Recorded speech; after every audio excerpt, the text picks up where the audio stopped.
noches, amigos. Este es el programa Diálogos del Montonero. Bueno, la tensión entre la frontera de Perú y Colombia continúa. El supuesto diferendo, un conflicto artificial que ha organizado el presidente Petro para ocultar los problemas internos de su país, acaba de morir el candidato de la centro derecha Miguel Uribe, luego de haber sido baleado, seguramente por un pistolero vinculado a la izquierda terrorista comunista. Uribe era el candidato más fuerte de la centroderecha. Bueno, así está Colombia. Y el presidente Petro, aparte de los demás problemas que tiene, inventa este supuesto diferendo. Pero a partir de la argumentación de Petro, ha empezado a haber una interesante discusión histórica sobre cómo se delimitaron las fronteras.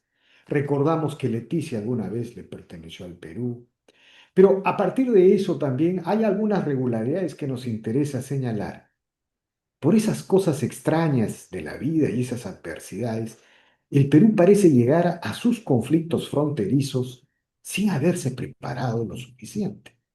Uno mira siempre la historia, la Guerra del Pacífico, más antes la Guerra de la Confederación, luego, si quieren ustedes, digamos, el conflicto en el Alto Cenepa. Siempre el Perú llega sin haber considerado una política de Estado, ya sea de fronteras vivas, de fronteras en desarrollo o de una fuerza armada lo suficientemente equipada y moderna para imponer la paz, para disuadir a los adversarios de la guerra.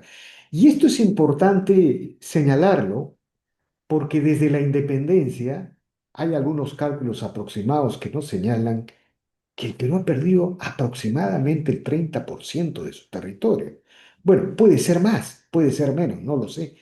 Pero para eso el día de hoy hemos convocado a Víctor Andrés García Belaúnde, ex congresista de la República, pero un hombre, un intelectual aficionado permanentemente a la reflexión y la investigación histórica.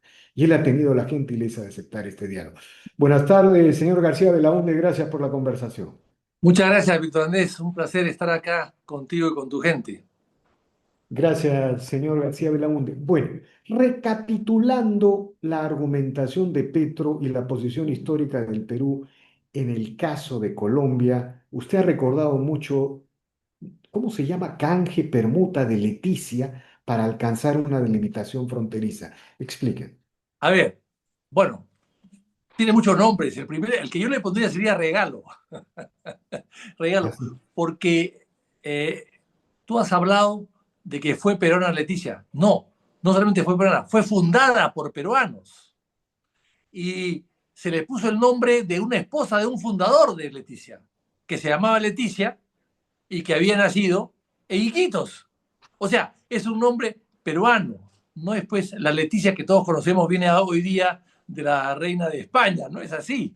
En esa época Leticia era una señora eh, muy loretana, nacida en Iquitos y que era muy querida por su esposo y su esposo le puso a una zona que se llamaba San Antonio, fundó la ciudad y le puso Leticia. Y cuando Leticia se le entrega años después a Colombia, tenía 17.000 habitantes peruanos, todos, todos sin excepción alguna. Y tuvieron que enterarse por la radio, porque claro, en esa época no había televisión ni internet, por la radio que ya no eran peruanos y tenían que cambiar su pasaporte. Y eso causó una indignación. Y se entregó Leticia efectivamente y después ellos mismos tomaron Leticia y después viene el conflicto con Colombia y viene el protocolo de Río del año 34. Entonces, Petro desconoce todo esto.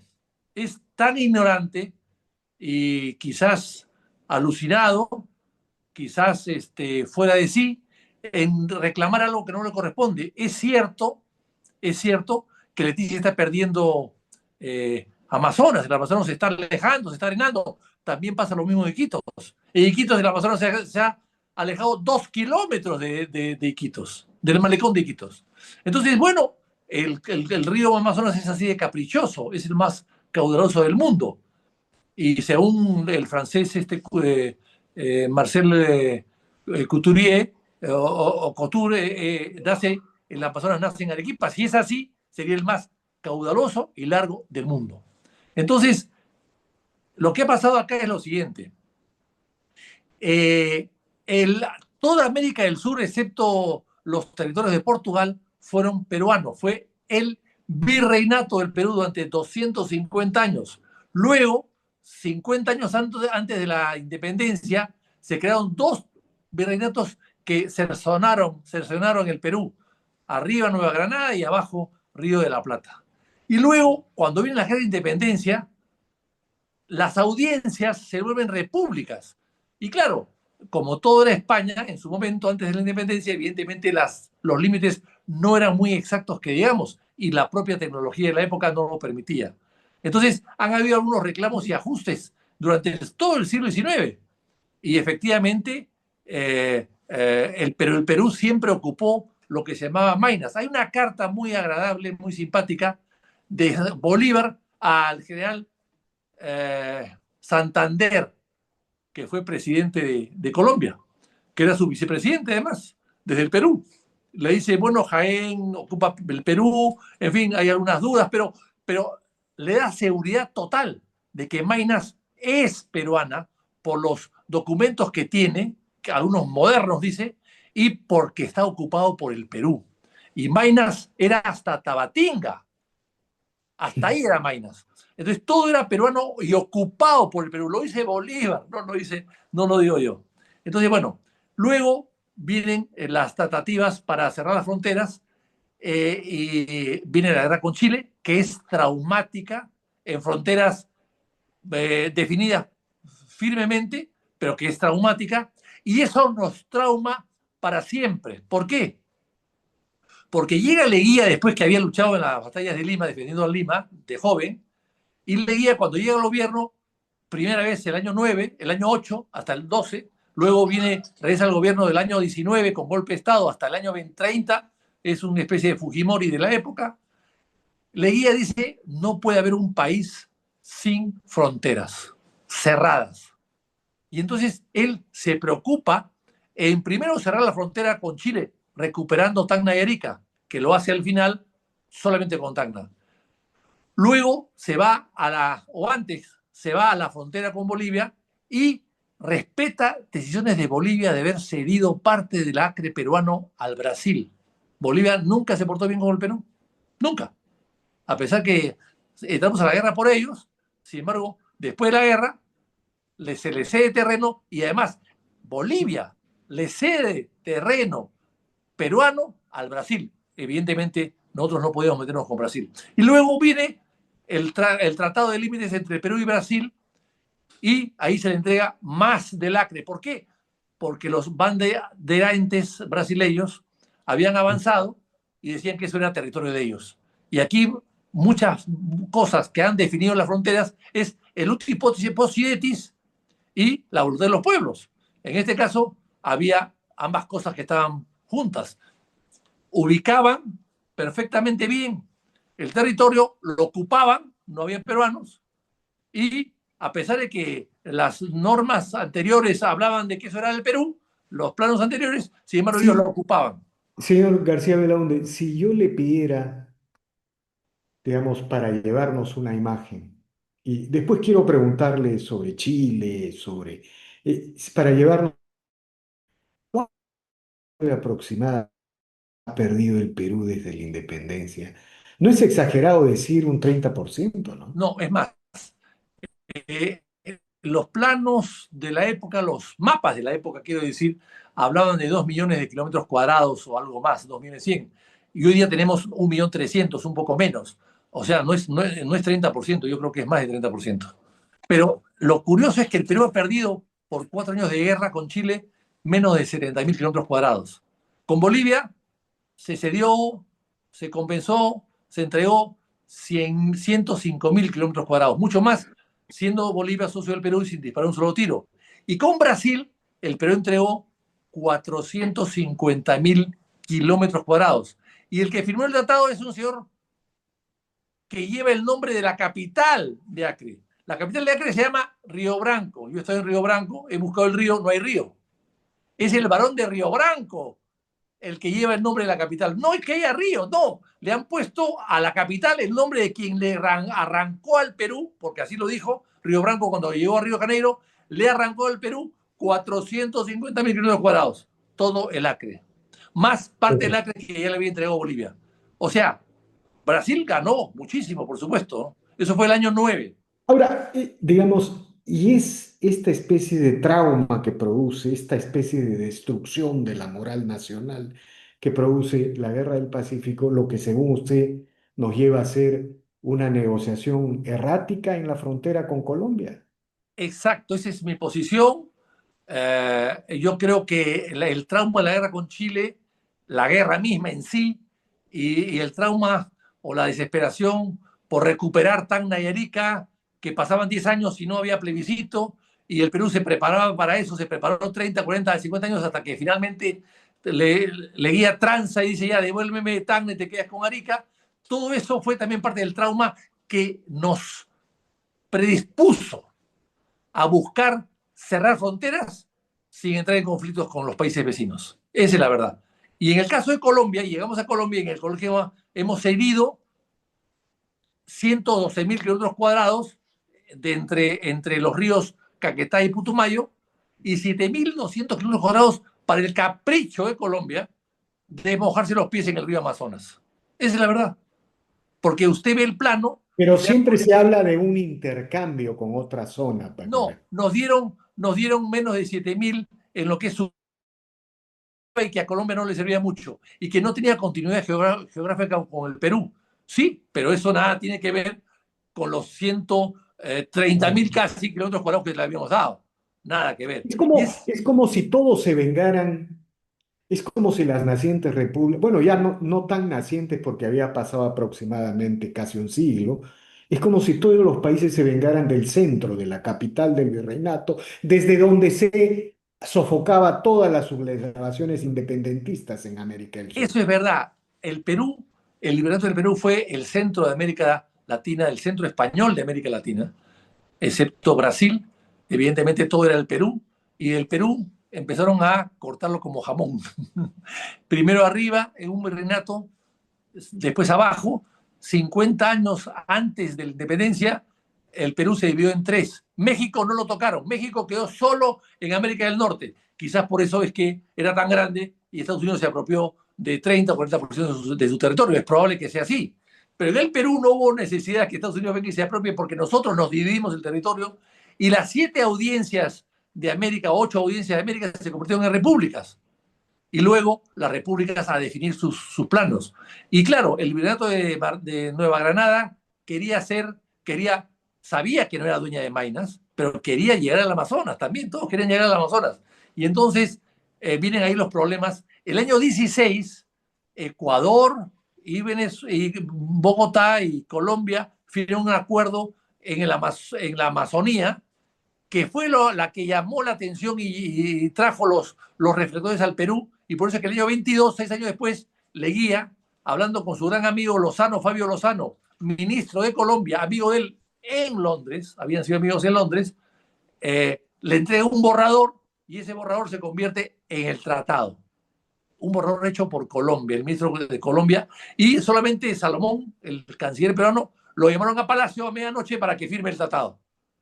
Tratado que se mantuvo encarpetado durante 5 años. Nadie lo conocía, quizás alguien en la Cancillería, probablemente. Nadie lo conocía. Que se da a conocer cuando se envía al Congreso el 27 para que se pueda ratificar. Aún así, a pesar que eso es el CCD de Leguía, un poco el CCD de Fujimori, el CCD de Leguía había cambiado la constitución, se había hecho dictador, se había reelegido y se quería quedar en el gobierno pues muchos años más y tenía popularidad en ese momento y tenía el control total del Congreso. Ese Congreso, a pesar de eso, debate durante 2 días el tratado y lo debate bien, con altura, y ahí sale de todo un poco, y con el gran discurso y presentación del canciller de aquella época, Pedro José Rada y Gamio. Pero se aprobó. De Y después acuerdo. que se aprueba, viene la Comisión de Límites para ya fijar los límites y después, Ahora, bueno. la caída de Leguía, asesinato de San Cicerros, etcétera. Ahora, señor García Belaúnde, ¿cómo explicamos que, bueno, en el virreinato el Perú no solamente era un centro territorial, económico, ahí está las minas de Potosí, el dólar español que se acuñaba, venían de las minas de plata del Perú, sino que también era un centro militar el Perú. De aquí Por salían supuesto. las tropas para Abascal. imponer Abascal, así es, para imponer el orden en el virreinato. Pero después de la independencia, ¿cómo se explica que prácticamente el Perú ha llegado a todas las guerras sin ejército, sin voluntad? Mire, la derrota de la Confederación fue la primera derrota con Chile, ¿no? Aunque no exactamente había una coalición de peruanos ahí también. La guerra del Pacífico, y santo Dios, para no irnos muy lejos atrás en la historia, la guerra del Cenepa. Bueno, Siempre. esto ha sido, el problema es el siguiente.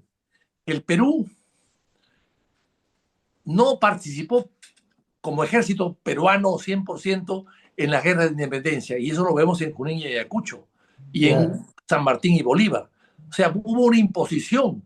Hay muchas críticas al ejército de Bolívar, a los colombianos que llegaron de Bolívar, de Colombia, y destrozaron Lima, saquearon las haciendas. Todo eso hay una serie de leyendas negras y no tan negras de lo que se hizo en ese momento. Pero lo cierto es que, bueno, hay que darse cuenta que el libertador del Perú, el que dio la independencia del Perú, uno de los primeros en Trujillo, Torre, luego ante la presencia de Bolívar, se volvió realista.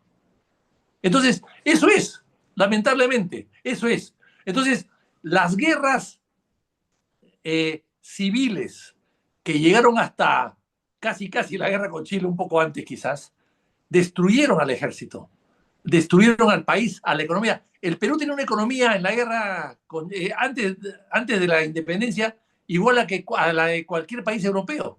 Exactamente. Algunos señalan incluso de que su PBI per cápita era como más que el de Madrid, como de Inglaterra o cualquier país. Así es, eso es verdad. Y sin embargo, se destruyó la economía del país hasta que llega a Castilla y ordena la casa.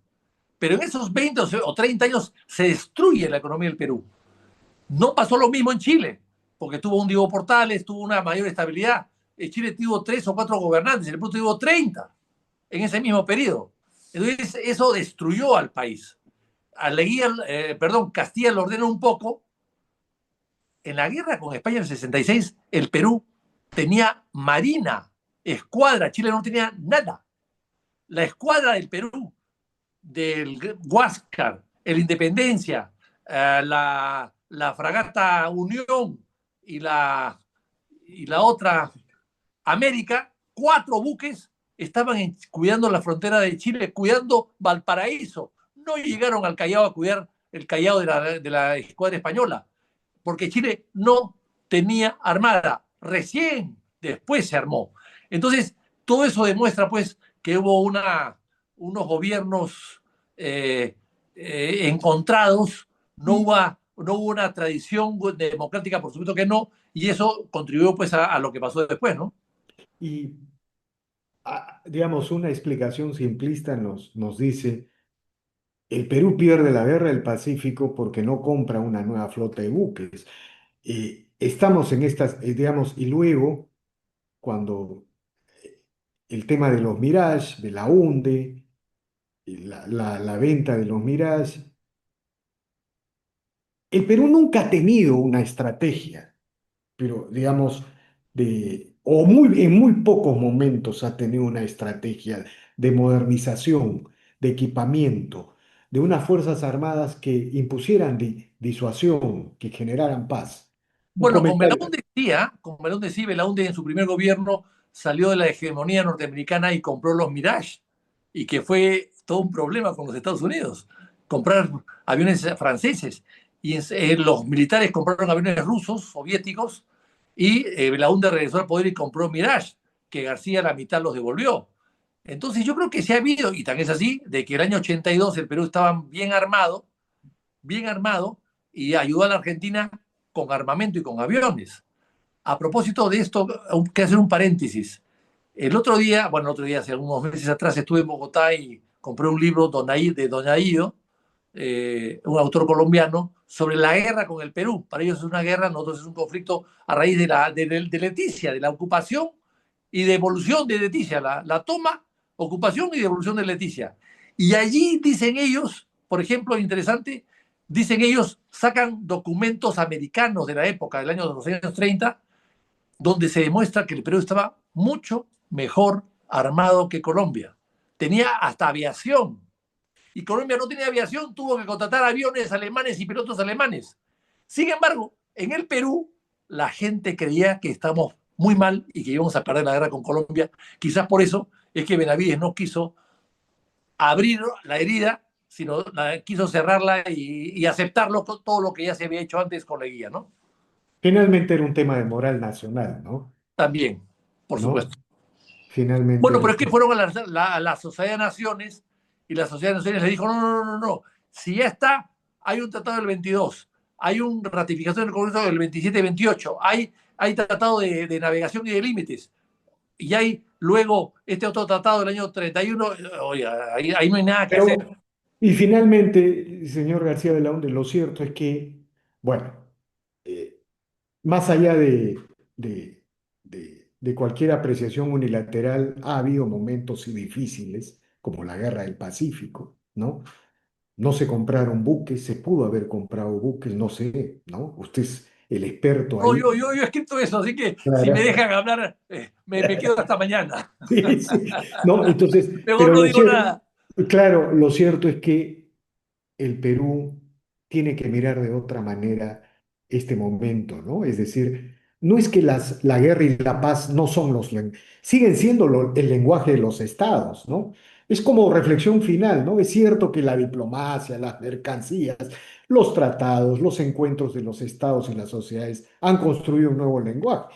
Pero ahí está Rusia y Ucrania, está Israel, Irán, está Camboya, Tailandia, y bueno, está este conflicto que nos hace recordar estos temas. Tenemos que tener una política de equipamiento y modernización de nuestras Fuerzas Yo creo Armadas. que sí, yo creo que sí, pero también hay que tener una política de anticorrupción De que acuerdo, llega a todas partes, inclusive, lamentablemente también, que no es una excepción, a nuestras fuerzas del orden, que también tienen que hacer un esfuerzo eh, por la transparencia en el manejo y la compra de armamentos, ¿no? Eso es lo que también ha desanimado a los gobiernos a invertir mucho en armamento porque se dan cuenta que eso no, a veces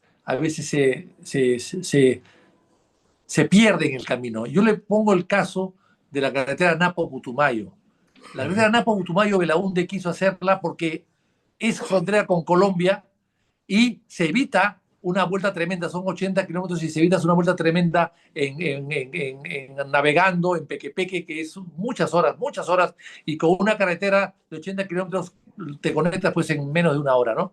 Se le entregó Belaunde al ejército en su segundo gobierno para que hagan bien las cosas, porque ellos son los que cuidan la frontera, son veedores en la frontera, son vigilantes y la van a hacer bien con interés y interés patriótico, además. Bueno, nunca llegaron a acabarla durante el gobierno de Belaunde. Y se quejaba Belaunde de que gastaban mucho dinero y como eran el ejército, no había transparencia. Bueno, eso también hay que evitarlo y corregirlo, ¿no? de acuerdo, señor García Belaúnde. Muy agradecido por estas interesantes reflexiones y seguiremos conversando como solemos hacerlo. Gracias. Muchas gracias.